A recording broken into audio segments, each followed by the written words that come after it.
Miklós vagyok Budapestről, és 8 hónappal ezelőtt kerültem kórházba egy szívelégtelenséggel, amelyet egy gyógyszer váltott ki, és 8 hónappal ezelőtt kezdődött ez a problémám, és 1 hónapon keresztül voltam kórházban ezzel a problémámmal. Ott elkezdtem már szedni ezeket a sejttápanyagokat, és az orvosaim ugyan lebeszéltek róla, mert ők továbbra is kitartottak, hogy a gyógyszerek mellett, hogy azokat kell szedjem.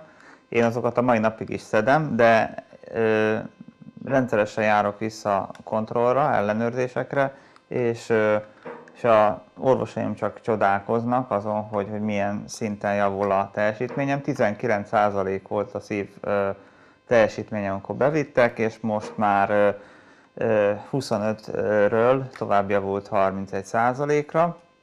Az interneten a WHO oldalán találtam egy nagyon érdekes oldalt, ahol főleg fiatalok ilyen kvízjátékokkal kapcsolatban tudják megtudni, hogy miért fontos a vitaminok fogyasztása. Tudjuk, hogy Szent-Györgyi Albert is orvos volt, és ő találta föl, hogy a C-vitaminnek mekkora szerepe van. Dr. Ráth ezeket a vitaminokat kiegészítette sejttápanyagokkal, anyagokkal, amelyek ma nincsenek benne az élelmiszereinkben, és egyszerűen nem értem azt, hogy a orvosok, akik velem is foglalkoztak ilyen sokáig, majdnem 1 hónapig, nem jöttek rá arra, hogy nem csak a gyógyszer a fontos, hanem ezek a kiegészítő anyagok is fontosak a gyógyuláshoz, meg a javuláshoz.